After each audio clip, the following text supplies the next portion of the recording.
بناوی خدای بخشندەی میهرەبان، ملیارەها ملیار حەمد و سەنا و سپاس و ستایش بۆ ذاتی پاچی ئەڵڵا کە خاوەنی هەموو ناز و نەعمەتەکانە.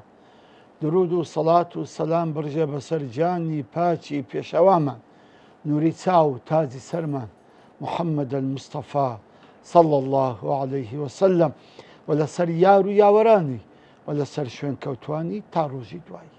السلام عليكم ورحمة الله وبركاته. عزیزانم خۆشەویستانم، خۆشحاڵم ئەو جارەش لە بەرنامەکەی خۆتان ڕێگای گەیشتن بە خزمەت ئێوەی ئازیز و خۆشەویست گەیشتمەوە. ئێمە وا باسی ئەو نەخۆشی و ئەو عیلەتانە دەکەین کە دڵی وێران دەکەن. طبعاً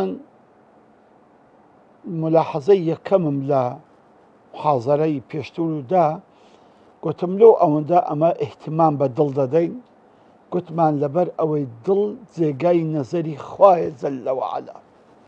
لە ئینساندا خوای گەورە تەماشای دوو شتی دەکات، تەنها دووش، ئەویش دڵیەتی لەگەر کردەوەکانی. ئەگەنا تەماشای بەژن و باڵای، قووەتی هێزی، شەهادەی، بنەماڵەی، ڕەچەلەکی ئانە هیچ تەماشا ناکە.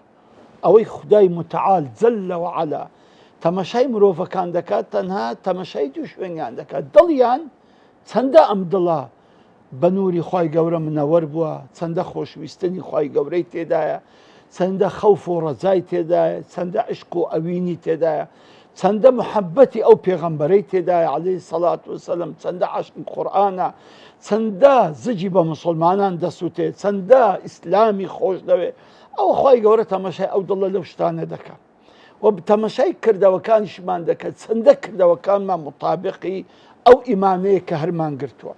خاڵێکی تر کە زۆر گرینگە لە مەسئلەی دڵ باز بکەین، ئەویش ئەوەیە کە دڵ نازانی گوناحی بچووک بکە. ئازیزان، دڵ نازانی گوناحی بچووک بکە. گوناحەکانی هەموو کەبائیرن، سبحان الله، هەموو گوناحەکانی کە دڵ ئەنجامی دەدا هەمووی کەبائیرە. بەڵام جسمی ئینسانی ماعەدا دڵی گوناحی بچووک و گوناحی گەورە دەکا، بەڵام دڵ نازانی گوناحی بچووک بکە. گوناحەکانی هەموو گەورن. جا بۆیە دەبێت بەڕاستی زۆر ئاگامان لە دڵی بیت کە هەر ئەو گوناحانەی کە دڵ ئەنجامی دەدەن هەموو کەبائیرن، سبحان الله. جا تێشیدایە ئەکبەر الکەبائیرە وەکو ئەشرک بالله.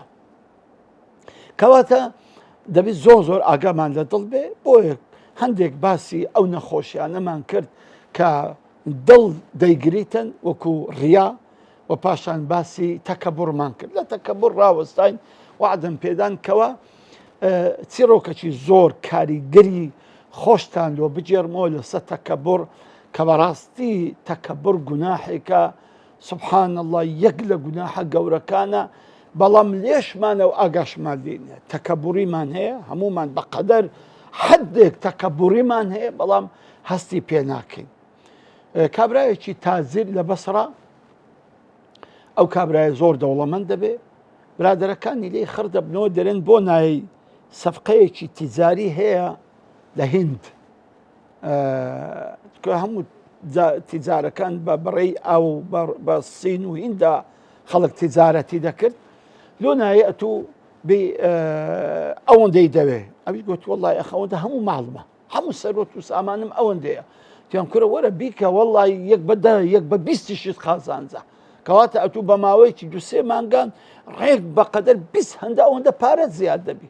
وەڵڵا تەماع گرتووی و هەموو پارەکەیدا ئەو تیجارەتەی و ئیسەر ڕۆیشت. کاتێک کە بارەکەیان لە بۆ هاتەوە لە هیندستان، سبحان الله، ناو ئاوێ بوو بە بەلافا و بوو بە فەیەزان و بوو بە شەپۆل لێدان، پاپۆڕەکەیان غەرق بووە، هەرچی سەروەت و سامانی ئەو پیاوەی هەبوو هەمووی ڕۆیشت.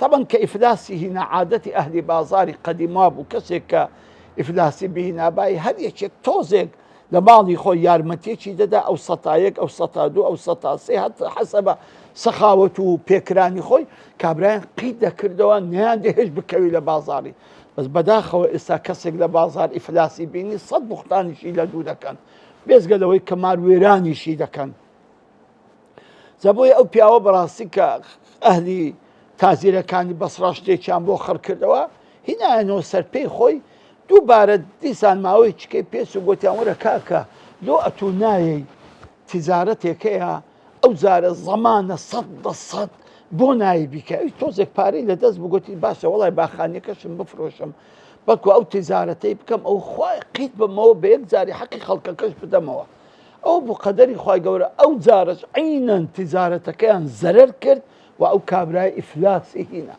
لە شەرمان لۆ ئەوی ڕووی نەهات بەرامبەر بازار و خەڵکی بە فەقیری بیبین و بە کرێتیاش بیبین هەساتە بەغدایە لە بەغدایە بگەڕێ بسوورە سوبحانەڵڵا ئیشی بەدەست نەکەت تەنها گۆزە فرۆشتن نەبی یا وەڵڵاهی کابرایەکی گۆزەی دروست دەکرد دەگو ئەگەر بێی بچێت و گۆزەم لە بۆ بفرۆشی هەر گۆزەیەکی درهەمەکرد دەدەمێ ئەوی گوتی باشە وەڵی ئیتر دارەکی لەسەر شانی خۆی دادانە ئەو دارە ئەو بەر و ئەو بەری تۆرکەی تێرکەی هەبوو ئەو تێرکانە گۆزەی لەناو بوو دەسوورا و دەگەڕا لەناو بەغدایە گۆزەی دەفرۆشت ڕۆژێکیان تازە باران باری بوو سبحان الله ئاردەکە کە تازە باران دەباری هەندە شوێن دەبتە قڕ و زەی خلیسک سبحان الله ئەویش پێراوەکەی دووز بوو خلیسکەکی بەر بووە هەرچی گۆزە هەبوو شکا سبحان الله کە گۆزەکان شکا دەستی بە گریانێ کرد اختیارێکیش دانیشتە بوو لەو لای تەمەشای کرد ئەو کابرایە بەربەوە و بەو شێوە دەگرێ زۆری زر پێسە گوتی کابرەت و زۆر پیاوەکی گران و ماقۆلی وەڵی حیفە یعنی لە بۆ ئەوەندە گۆزەی دەگرێەوە چی ئەوەندە گۆزە ئەوەندەی دەینی ئەتوو دەگرێ گوتی خاڵە بەخوای لە بۆ ئەو گۆزانە ناگرێم گوتی ئەدی بۆ چ دەگرێ گوتی دەزانی بۆ دەگرێم گوتی پێش 5 ساڵ پێش ئێستا زۆر دەوڵەمەند بووم 5 ساڵ پێش ئێستا چەند ساڵێک پێش ئێستا زۆر دەوڵەمەند بووم خەڵکی بەسرایمە گوتی زارێک هاتمە بەغدایە ئەوە کۆرانی داڕۆیشتم 100 دینارم لێ بەر بەوە 100 دینار لێم بەر بەوە وەڵڵاهی نەفسم تەکەبوڕم ڕێی پێ نەدام خۆم خوار کەم و عەبایەکەم بە خۆڵبی نەوەکو پارەکەی هەرگرمەوە یەک شاپم لە پارەکەی دەفرەمدا ئەو لای ڕۆیشتم ئەوە چیە 200 300 500 قلێوام لە باڵ هەیە ئەوەندۆ کەسێ دەبا هەر بڕواتن سبحان الله گوتی ئەمن پاشان ئیفلاسم هینا خەڵکی یارمەتیدام هەر ئیفلاسم هینا خوا ئەمنی هینا ئەلەو شوێنەی بە عاردی دادامەوە لە ئەوی پێم بڵێ خوای گەورە ئەی مرۆڤ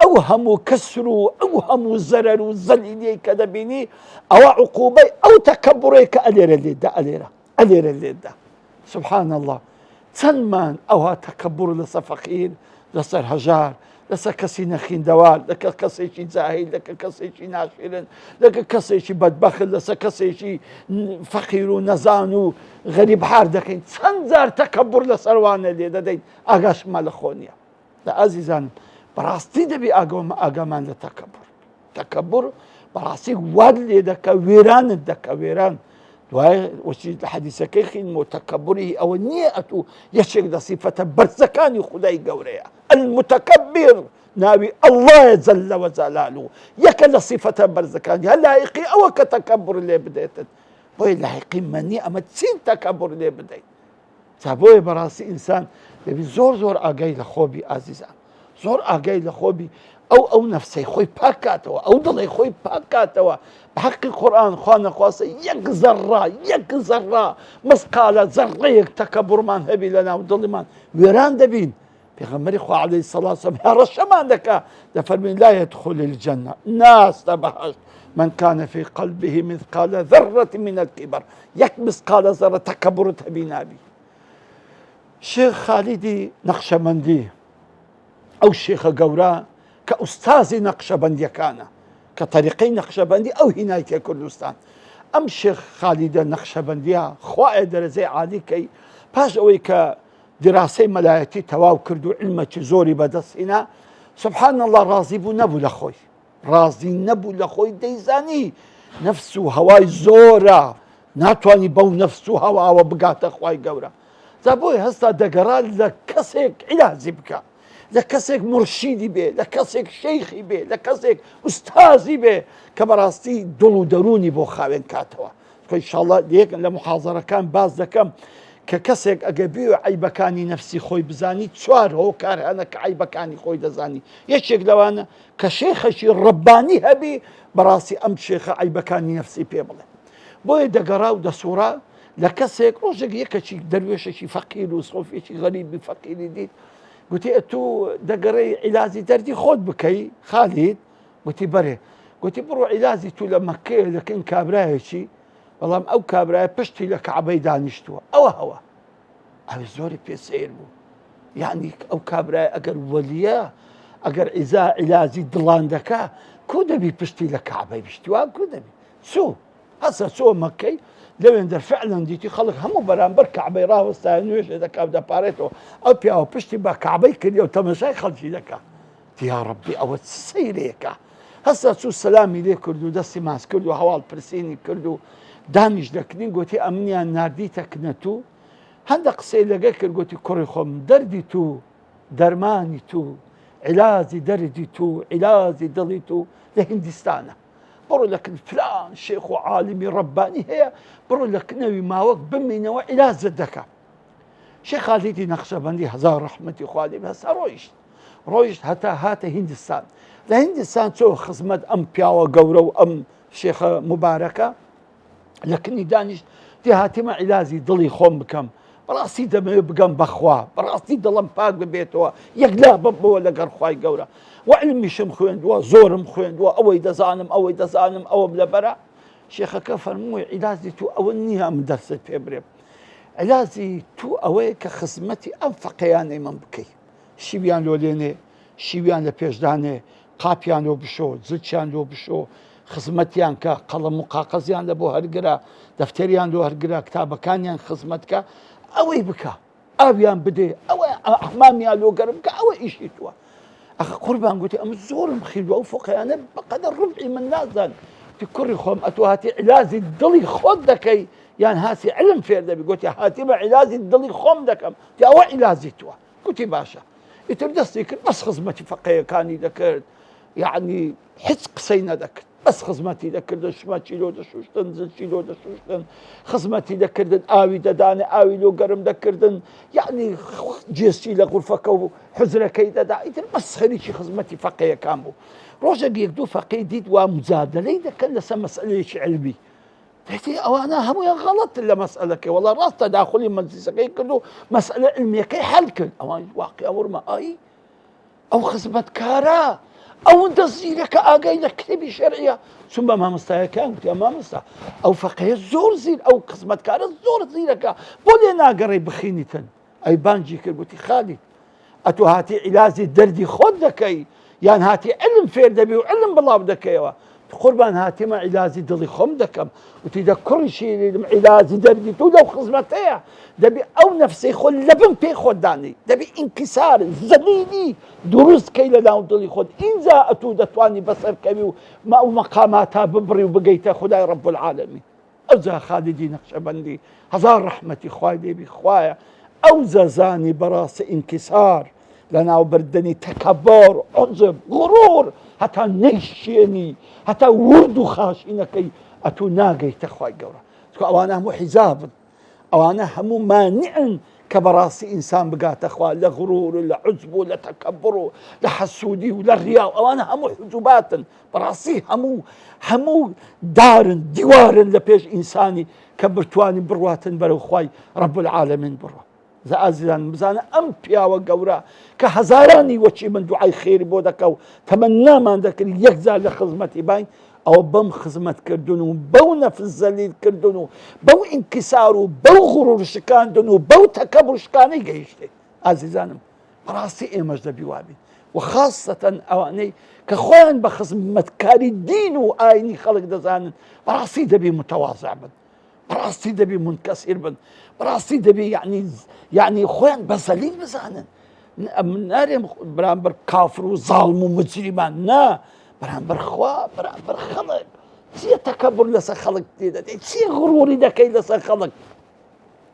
چییە عوجوبت هەیە لە بەرامبەر خەڵک؟ کەیفت بەخۆ دێ و دەزانی قەڵای دمدمت فەتح کردووە. چی ئەتۆ چی بزانم چیت کردووە لە بۆ خوای گەورە؟ ئەوەی کە هەتا هەموو فەزل و مهرەبانی خوایە، ئەوەی کە هەتا هەموو حەول و قووەتی خوایە لەسەرە تۆ. لێ بەڕاستی هەر کاتێک ئینسان خۆی بە مفلیس زانی کە زانی هیچ نییە و پاشانیش ئەو نەفسە غەدارە پیسەی خۆی شکاند و لەبەن پێی خۆینا غروری، عوجبی، تەکەبوری، حەسوودی، ڕیای هەموو لەناوبرد. ئەو وەختی وەڵڵاهی ڕێ لێ بۆ دەبتەوە، ئەو وەختی دڵت منەوەر دەبێ و بەرەو ڕەب العالەمین بەڕێ دەکەویتن. تاکو دیدار و باسی نەخۆشیێکی تری دڵ بەخوای گەورەتان دەسپێرم. سلام عەلەیکم وەرەحمەتوڵڵاهی وبەرەکاتوه.